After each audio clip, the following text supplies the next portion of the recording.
अधिकारियों की बात मानकर ना तो जुलूस निकाला और ना ही प्रतिमा रखी। तो और उनका अधिकारियों की बात माने, उसके बाद 14 अप्रैल के बाद अगले महीने को निशाना नहीं बनाते हैं, धारा प्रवाह हिंदी में बोलती जय ललिता।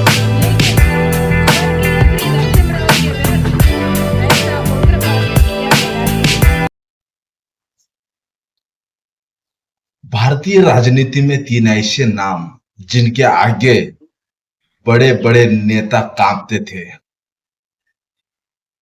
लेकिन आज सवाल ये है, क्या उनकी पार्टियां उनके साथ ही खत्म हो रही है? और बीच बीच में ऑडियंस, क्या मायावती वापसी कर पाएगी? और ना ही प्रतिमा रखी। क्या ममता के बाद टीएमसी बचेगी? बनाते जयललिता के बाद धारा प्रवाह हिंदी ये में बोलती जय ललिता। आईडीएमके लेकिन क्यों टूट गई? स्वर्गीय श्री नरसिम्हा ममता, माया, जया, भारतीय राजनीति में तीन देवियां, तीनों की पार्टियां सरलता में क्यों?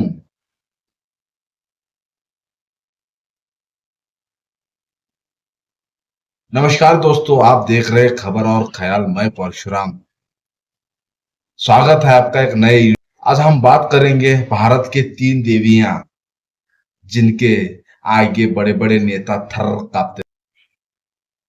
भारतीय राजनीति में तीन ऐसे नाम जिन्होंने कभी सत्ता के सबसे बड़े किलों को हिला दिया था बॉस।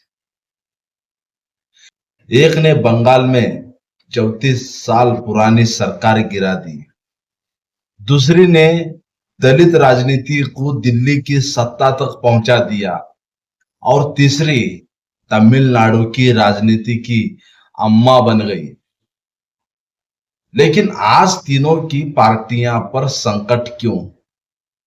क्या वजह है कि ममता बनर्जी की टीएमसी हो या मायावती की बीएसएफ हो या जयललिता की ये आईडीएमके, तीनों की राजनीति में एक जैसी कमजोरी दिखाई दे रही है। आज का सवाल सिर्फ तीन नेताओं का नहीं है, आज का सवाल है, क्या भारत की रीजनल पॉलिटिक्स एक चेहरे पर टिकी है, राजनीति का शिकार हो रही है? ममता बनर्जी और टीएमसी साल 2011 में बंगाल की राजनीति में भूचाल आया था। 34 साल से सत्ता में बैठी लेफ्ट सरकार को हटाकर ममता बनर्जी ने इतिहास लिख दिया।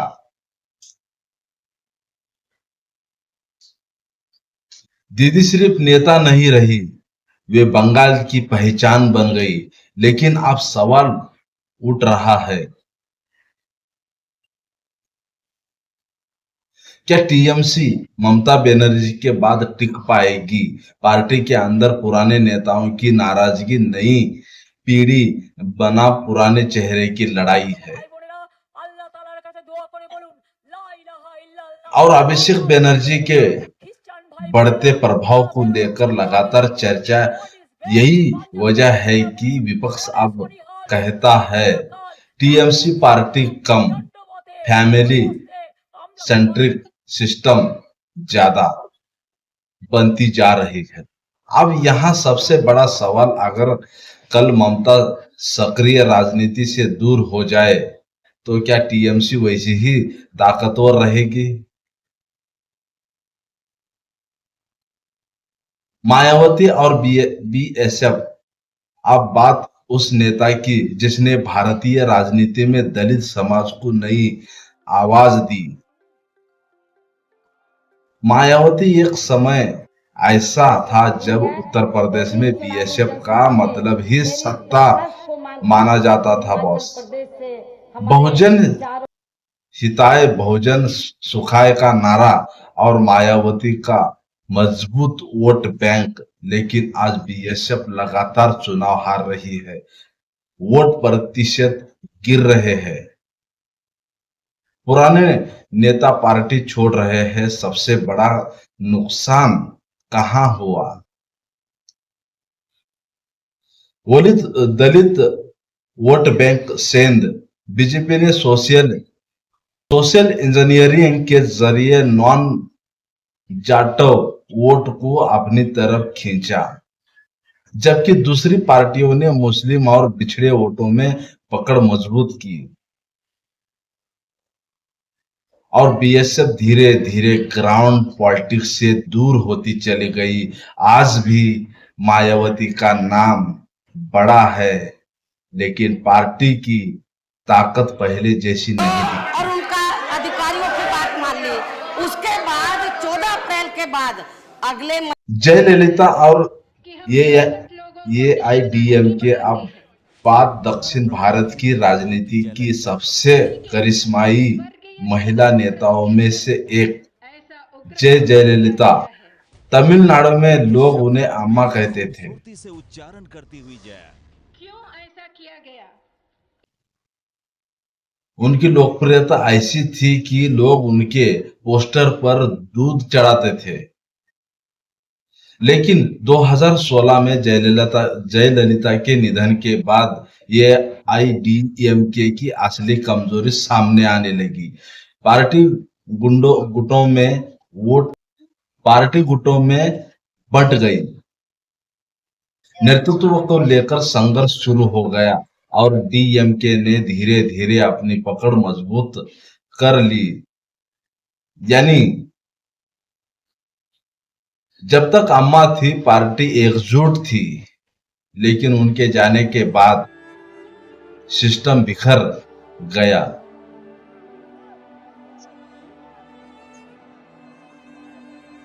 अब जरा इन तीनों कहानियों को जोड़कर देखिए। तीनों नेताओं में क्या समानता है?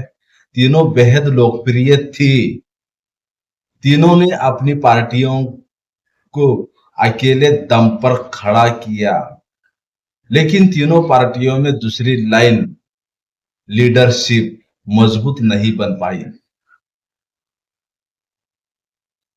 यही रीजनल पॉलिटिक्स की सबसे बड़ी कमजोरी मानी जाती है।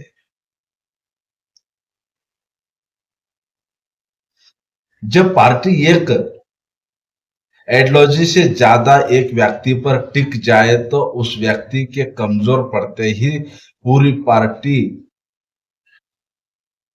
लड़खड़ाने लगती है। कॉन्स्टिट्यूंसी ऑन तो सवाल यह है, क्या भारतीय राजनीति में अब वन मैन या वन वुमेन पार्टीज का दौर खत्म हो रहा है? क्या आने वाले समय में वही पार्टियां टिकेगी जो मजबूत संगठन और लीडरशिप तैयार करेगी? और सबसे बड़ा सवाल, इन तीनों में से कौन सी पार्टी वापसी कर सकती है? टीएमसी या बीएसएफ या ये आईडीएमके? अपनी राय कमेंट में जरूर लिखिए। अगर वीडियो पसंद आया हो तो लाइक और शेयर कीजिए, और ऐसे ही राजनीतिक विश्लेषण के लिए जुड़े रहिए के साथ। धन्यवाद, दीजिए इजाजत। मिलता हूं अगले नए वीडियो में। जब तक ध्यान रखिए आपका।